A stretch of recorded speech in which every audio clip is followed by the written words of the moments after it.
নমস্কার বন্ধুরা, যে যেখান থেকে আমার ভিডিওটি দেখছেন আশা করি সবাই ভালো আছেন, সুস্থ আছেন। তো আজকে ঘুম থেকে উঠেই কিন্তু কারেন্ট ছিল না, 8টা 10-এ কারেন্ট চলে গেছে। তো প্রথমত বাসায় একটু কাজ চলতেছে আমার। বাড়িওয়ালা গতকালকে এসে বলে গেছে যে আগামীকালকে এই জল থাকবে না, তো সকাল সকাল যেন সব কিছু করে ফেলি। তো আমি ঘুম থেকে উঠে রান্নার জলটা আগে উঠিয়ে রাখি, তারপরে দুইটা বাথরুমের বালতিগুলো ভরে রাখি। তো ওটা তো বাড়িওয়ালায় বলে গেছে, ভাবলাম যে হয়তো ঘন্টা দুয়েকের ভিতরে ওনার কাজ শেষ করে এই জলটা চলে আসবে। তো ওই ফাঁকে আমি রান্না করতে থাকি। তো কিছুক্ষণ পরে শুনতে পেলাম যে এই মাইক দিয়ে জানিয়ে দিয়েছে যে আজকে 5টা পর্যন্ত কারেন্ট এমনিতেই থাকবে না। এটা শুধু আমার বাসার কাজের জন্য না, এটা মূলত বিদ্যুৎ অফিস থেকেই কিন্তু বলে দিছে, যেটা আমি শুনতে পাইনি।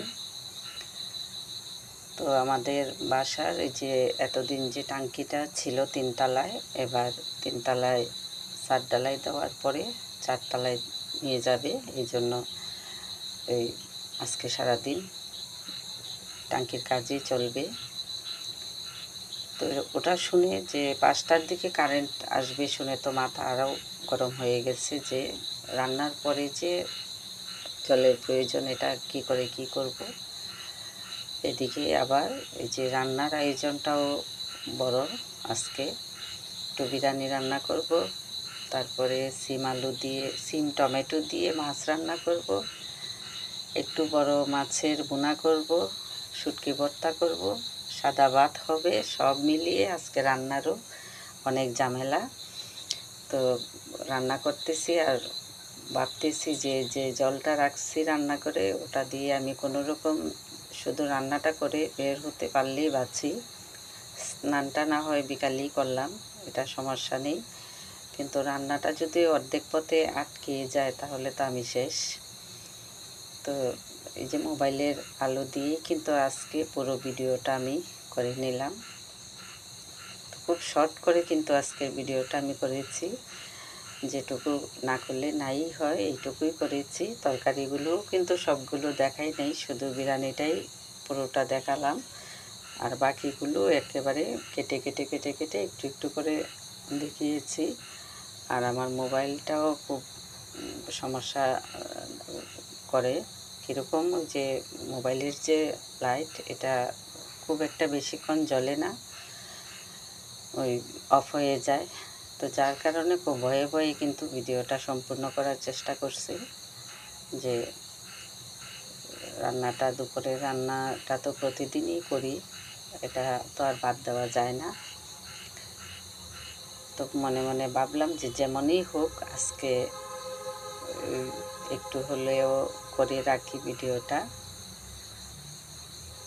তো কারেন্ট নেই, জল নেই, তারপরে রান্নাঘরটাও কিন্তু অন্ধকার, আমার অনেক অন্ধকার।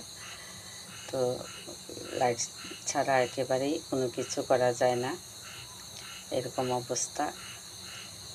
তো আজকে সারাটা দিনই গেল কিন্তু এইভাবেই।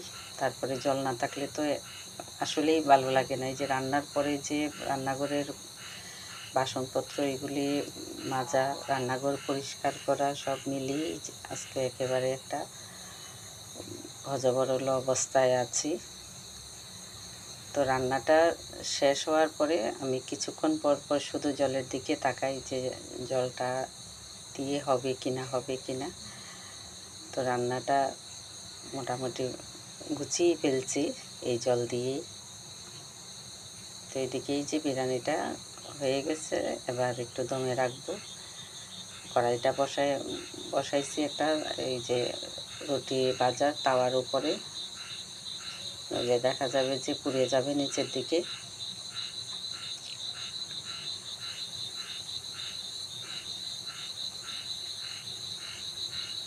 তো কারেন্ট না থাকলে তো আসলেই সবচেয়ে বড় সমস্যা যেটা জলের। তো আমাদের বাসায় এটা হয় না কোনো সময়, কারণ বাড়িওয়ালার 2টা লাইন, কখনো আমরা জলের কোনো রকম সমস্যায় ভুগি না। একটা লাইন চলে গেলে আরেকটা লাইন উনি দিয়ে দেয়, ওটাই চলে আসে। ওটা ওনারও আছে, আমারও আছে। আর আমরা যেহেতু মফস্বলে থাকি, মফস্বলে কিন্তু একটু কারেন্টটা বেশিই যায়। তো এই জন্য উনি 2টা লাইন নামিয়েছে, আমিও কিন্তু ওনার অনুমতি নিয়ে আরেকটা লাইন আমি নিজেই নামিয়েছি। একটা তো ওনার কাছ থেকে পাওয়া, আরেকটা আমি ব্যক্তিগতভাবে ওনাকে বলে তারপরে নিয়েছি। যার কারণে আমারও কিন্তু কারেন্টের সমস্যা হয় না। কিন্তু যখন ওই যে বিদ্যুৎ অফিস থেকে কোনো রকম সমস্যা হয়, তখন দেখা যায় যে দুটো কারেন্টই চলে যায়।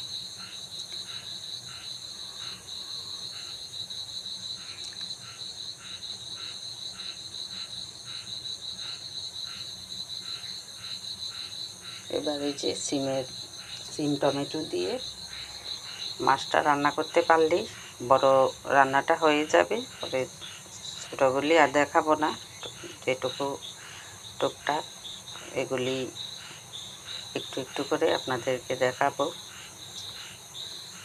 একটু জাল মাংস করেছিলাম, ওটাও দেখাতে পারি না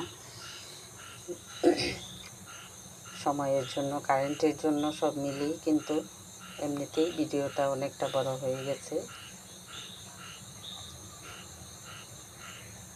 আর আমার ভিডিও বেশি বড় হলে সমস্যা হয় কি, মনে হয় যে এমনিতেই তো এই যে 5 মিনিটের উপরে গেলেই আমার মাথা গরম হয়ে যায় যে এত বড় ভিডিও কে দেখবে, এত সময় কার আছে। তো এর ভিতরে দেখা যায় 7 মিনিট 8 মিনিট হলেই কিন্তু আমার কেমন জানি লাগে যে এত বড় ভিডিও কি করে দেব। তো এই যে কিছু দেখিয়েছি আর কিছু দেখাই নাই। এই শুটকি ভর্তা, মাছ বোনা, এগুলি তো দেখাতেই পারি না। মাংস, কারেন্টের জন্য কিন্তু এই ঝামেলাটা আজকে পোয়াতে হলো। তো এই যে রান্নাবান্না শেষ। আজ এই পর্যন্তই।